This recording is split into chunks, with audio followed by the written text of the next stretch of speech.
My Indigenous Studies class has truly taught me a lot. I have learned that it's okay to be ignorant so long as you're willing to learn and change that ignorance. I've also believed myself to be a spiritual person.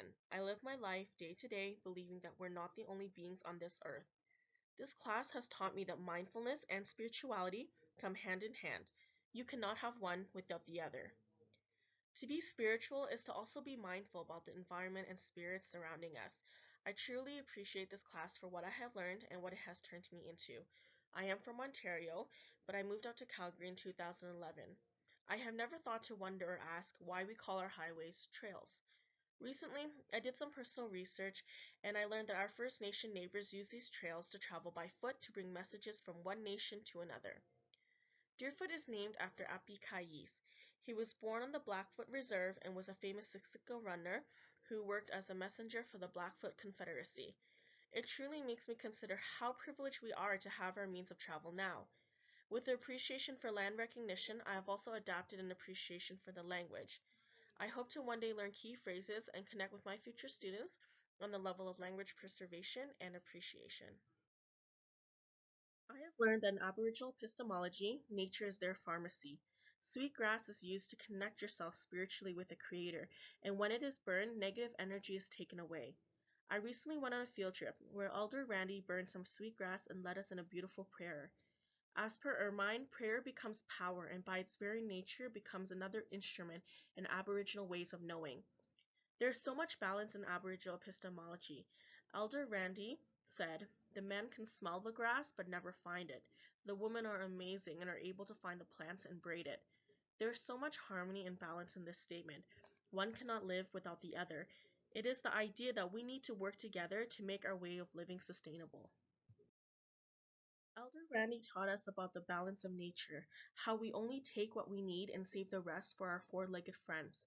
He asked us to try the choke cherries and later showed us coyote scat, proving that we're not the only ones benefiting from the gifts of Mother Earth and the Creator.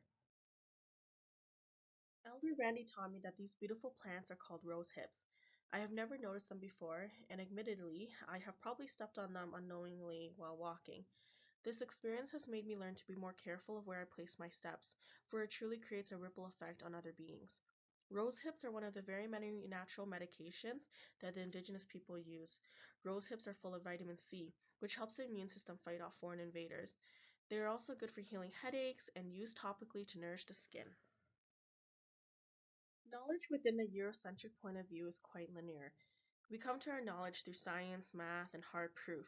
This is not the case for our indigenous neighbors. In Aboriginal epistemology, they believe that the knowledge comes to them through natural surroundings, prayers, ceremonies, rituals, and storytelling.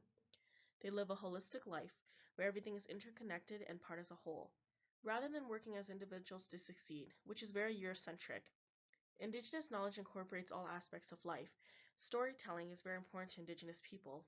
It is how their knowledge gets passed on from generation to generation. It is how they teach their young. As per Pratt and Daniels, in the Aboriginal culture, the act of storytelling is to be a sacred exchange that involves the storyteller, listener, words, and the place including context within which the storytelling event takes place.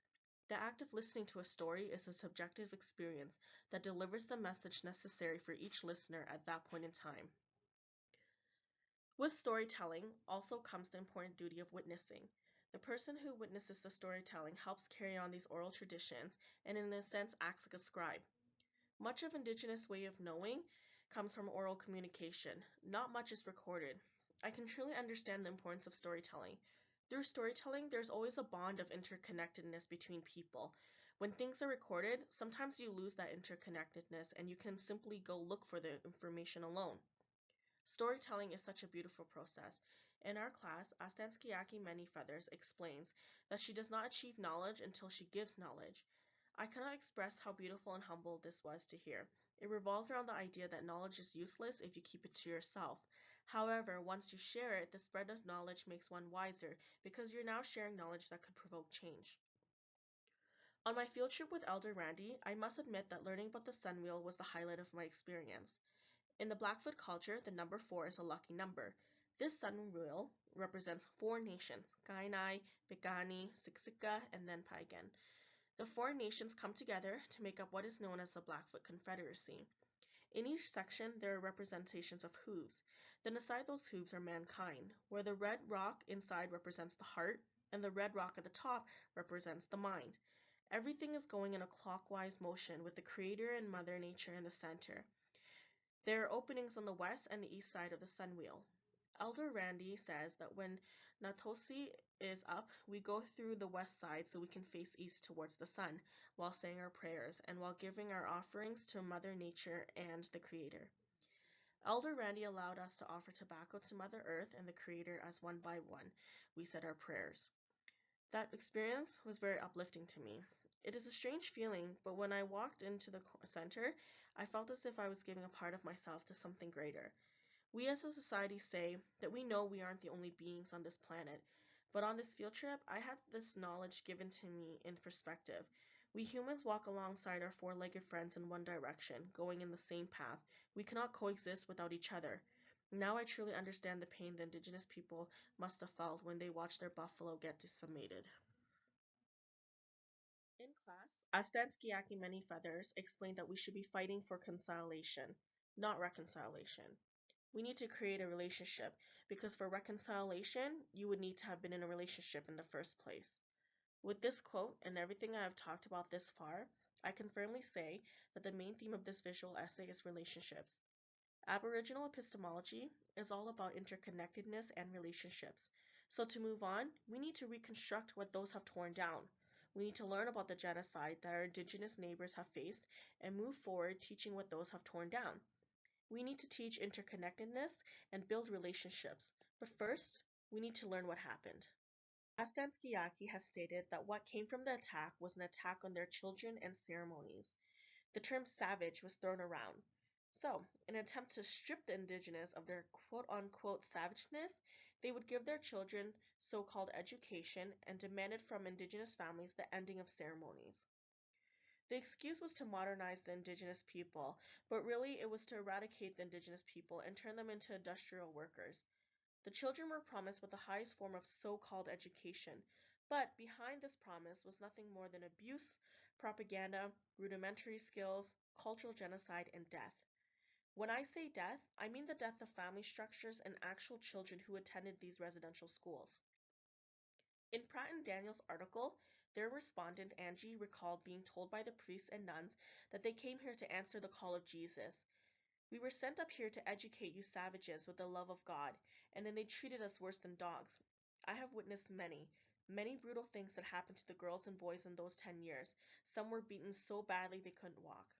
For those who overcame, they would come home and their people would want nothing to do with them because their ways of knowing had changed from their people's way of knowing.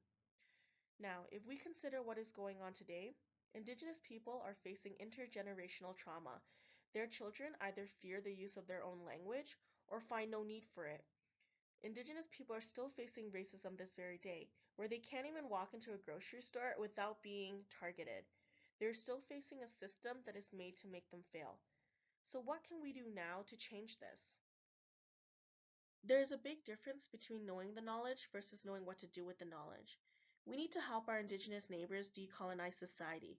As per Astanskiaki Many Feathers, to decolonize is to tell the truth about the matters and be honest with what is really happening. As a society, we have the power to demand the truth from the media and demand that they stop cutting out what is really happening. As a matter of fact, it is our right to know the truth. We cannot let the media keep lying to us. Otherwise, we're not better than those who hide the truth. So you may ask, how can someone ask for the truth if they don't even know that they're being lied to in the first place?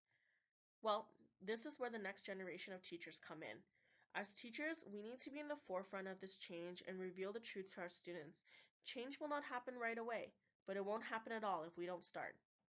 Learn and understand the history of First Nations people from their point of view. Teach your students genuine sources written by First Nations people. Ask questions if you don't know. Gulit and Gulit has shared that the students in the First Nations school he taught had so many things on their plates and there was very little advocacy for them. Chances are we will be teaching First Nations students in our future.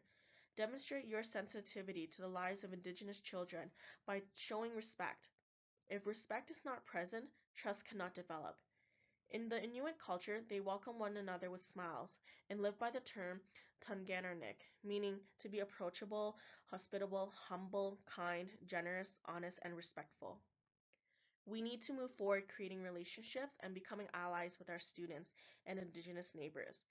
We must respect them and accept that they have the responsibility and the birthright to take and develop an epistemology congruent with holism and the beneficial transformation of total human knowledge. If it is okay for other cultures to practice their beliefs, we need it to be okay for Indigenous people. We need to move forward with love in our heart and soul. And the only way to sustain love is to be honest, respectful, kind, humble, and truthful.